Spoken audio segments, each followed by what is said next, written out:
All right. Victory. Temporary. What do I mean? Well, you always hear this cope response from folks. You'll see it on the right, you'll see it on the left, you'll see it everywhere. We are going to, we are going to win, or we are winning. And I saw good old Justin King. Y'all know who it is. Longtime subscribers know who I'm talking about. And he was saying that, he was starting with the idea of Coca-Cola and McDonald's having successful marketing campaigns and advertising. He didn't specifically say those things, but he said that everyone has had a Coke or a McDonald's, at least once in their life in the U.S. Okay. Ignore, of course, the horrible conditions, for example, in India, where they can't get water because it's controlled. Or, you look at South American countries where, these right-wing paramilitaries go in and shoot folks who go against Coca-Cola and whatnot. But nobody cares about that. I know. We're going to use them as an example because we're so desperate for a win that we're going to see that because they promote the LGBTQIA community, we see that as a victory. We are winning because people are more accepting of it. That can change rather quickly. And I think that people are being, very presumptive to be like, oh, well, now people in the U.S. are more accepting of LGBTQ rights. And to me, it's ridiculous. LGBTQ community and addiction. This is from the Addiction Center. Estimated 20 to 30% of the LGBTQ plus community abuses substances compared to 20 to 30% to about 9% of the population as a whole. And of course, the thing is, suffer from higher rates of substance abuse than the population as a whole. This is due in part to a number of societally imposed obstacles that they face often on a daily basis. I think that even if those challenges were not there, that this would still be an issue. All right? I don't really care. I think that they would still exist. But the thing is, though, all I have to do is bring up one name. Ed Buck. Edward Bernard Peter Buck. Ed Buck, who is in jail. Let me read to you what he did.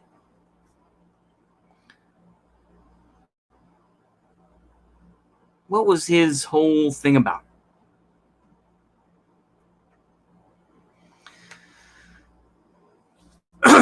Paramedics found, paramedics found Moore, who had worked as an escort, naked on a mattress in the living room with a male pornography movie playing on the television. Classy. Police found sex toys, syringes, and clear plastic bags with suspected methamphetamine in a toolbox roll cabinet in the living room. 24 syringes with brown residue, 5 glass pipes with white residue, and burn marks, and a plastic straw with a possible white residue, clear plastic bags with white powdery residue, and a clear plastic bag with a piece of crystal-like substance. Death was investigated by the Los Angeles County Sheriff's Department. They declined to charge Buck on July 26, 2018. Mr. Gamel Moore. Another African-American man, 55. Timothy Michael Dean, part-time adult film actor known professionally as Hole Hunter. Oh, lovely. Died at Buck's home. This is the gay community for you. Buck came out to his parents as gay at the age of 16. He changed his surname from Buck Melter to Buck. Grand Marshal of the International Gay Rodeo. The thing is that people can go ahead and say, oh, well, we're more accepting of homosexuality. The thing is, to a point, Tariq Nasheed is correct. white folks bring in a lot of homosexuality, don't they? People somehow think that this is a victory. The thing is that the gay community brings along with it a lot of crap that a lot of supporters don't seem to talk about. The drug abuse, the violence, the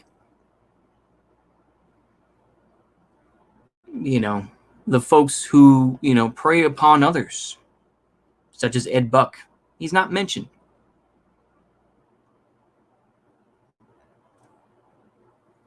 Had a history of bringing African American men to his house, excuse me, where he would reportedly inject them with high doses of crystal methamphetamine for sexual gratification.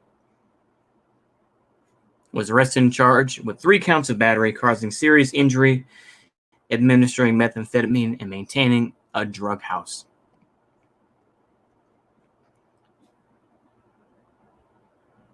So is white privilege and the justice of Black death.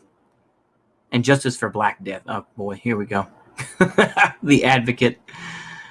Oh. This is called covering your ass. The Advocate, an LGBTQ magazine. Of course it's based in LA. Of course it is. Chaz Bono, Gore Vidal, Melissa Etheridge, Rob Halford.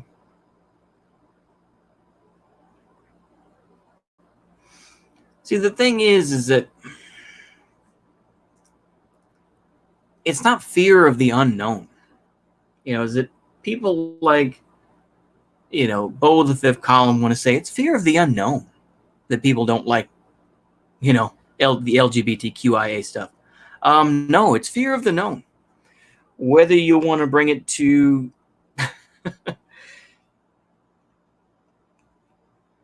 the, modern day with, as I said, with people like Ed Buck, or with, the scandals that go on with child trafficking, the debauchery that goes on at gay pride parades, or whether you want to talk about Sodom and Gomorrah. I know people say, oh, it never happened. Oh, Bible's not real. Fine. Go ahead and believe that. But these things continue to persist. They continue to persist, don't they? Now, the thing is, I call this victories temporary for all sides, so I will make sure here, just to double check. When the Germans took over France in 1940, did they really control it? French resistance continued to harass them. Like I say, we've all seen the footage of the Germans leaving as fast as they can out of Paris. And we see those German soldiers get, literally are put on fire, this and that. Apparently that's not violent. Anything else, if it was someone else, but I know, maybe I'm being too much of a wig nat on that end, but victory is temporary. This idea that, oh, we will win, it's temporary. It's a continual struggle. I think maybe Marxism to a point is correct on this, while I'm not a Marxist officially. It is a continuous struggle, ebbs and flows of life. Yeah. Los Angeles supports the gay community, or at least certain parts of it do. West LA, and obviously a lot of stuff with that because there's a lot of money.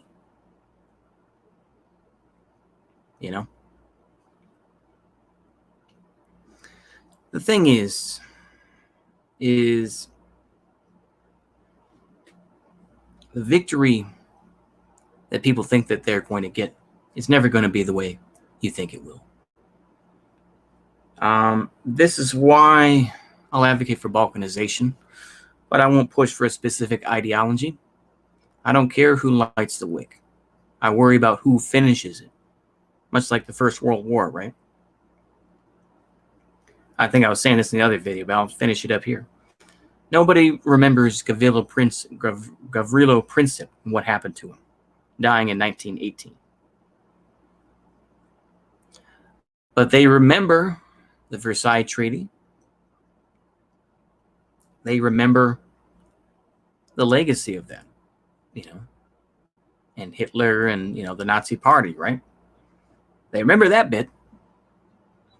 And they're scared to death of it coming back and all this other stuff. The reason why this system has lasted the way it does is that many events are purposely forgotten. And for the fact that you co-opt certain people, key people, to simply give in. This idea, like I said, this I think will be the upcoming battle. But there are many folks who are just like, well, we are winning. We're winning because more people are supporting the LGBTQ stuff. That's temporary. That's not winning. That's called temporary. You look more like Charlie Sheen saying winning than you're actually winning. Because the thing is, that can be reversed very quickly. All you need is another Ed Buck. And suddenly, you find things go back and forth. And you find that you aren't accepted as you once were.